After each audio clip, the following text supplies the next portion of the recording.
So hi guys, welcome back to my new blog. ನಾನು ನಿಮ್ಮ ಹೇಮಂತ್ ಕನ್ನಡಿಗ. Guys ಇವತ್ತು ಬೆಳಗ್ಗೆ ರೆಡಿ ಆಗಿಬಿಟ್ಟು ನಮ್ಮ ಆಟೋದಲ್ಲಿ ಆಫ್ ರೋಡಿಂಗ್ ಬರಬೇಕು ಅಂದರೆ ಈ ರೋಡಿಗೆ ಬನ್ನಿ ಗೈಸ್. ನಮ್ಮ ಆಟೋದಲ್ಲಿ ನಾವು ಹೊರಟಿದೆ ನಮ್ಮೂರಿಗೆ ಗೈಸ್.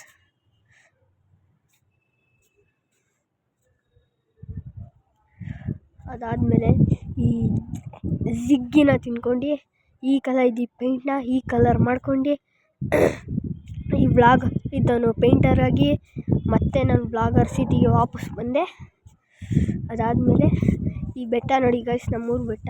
ಅದು ಹೋದ ಬ್ಲಾಗಲ್ಲೇ ತೋರಿಸಿದೆ ನಿಮಗೆ. ಈ ಬೆಟ್ಟ ಮಳೆ ಬಂದಾಗ ನೋಡಿ ಗೈಸ್ ಹೇಗಿದೆ. ಇಲ್ಲೂ ಜೋರು ಮಳೆ ಬಂತು ಗೈಸ್. ಆಮೇಲೆ ಈ ಕಿಟ್ ಕ್ಯಾಟ್ನ ತಿನ್ಕೊಂಡು ಆಮೇಲೆ ಈ ಬೆಟ್ಟಗಳನ್ನ ನೋಡ್ಕೊಂಡು ಒಂದು ಚಿಪ್ಸ್ ತಿನ್ಕೊಂಡು ಸೀದಾ ನಮ್ಮನೆ ಕಡೆ ಬಂದೆ ಗೈಸ್. ಇಷ್ಟೇ ಇವತ್ತಿನ ವ್ಲಾಗು. ಇಷ್ಟ ಆಗಿದ್ರೆ ಲೈಕ್ ಮಾಡಿ, ಶೇರ್ ಮಾಡಿ, ಕಮೆಂಟ್ ಮಾಡಿ, ಹಾಗೆ ಫಾಲೋ ಮಾಡ್ಕೊಬಿಡಿ ಗೈಸ್.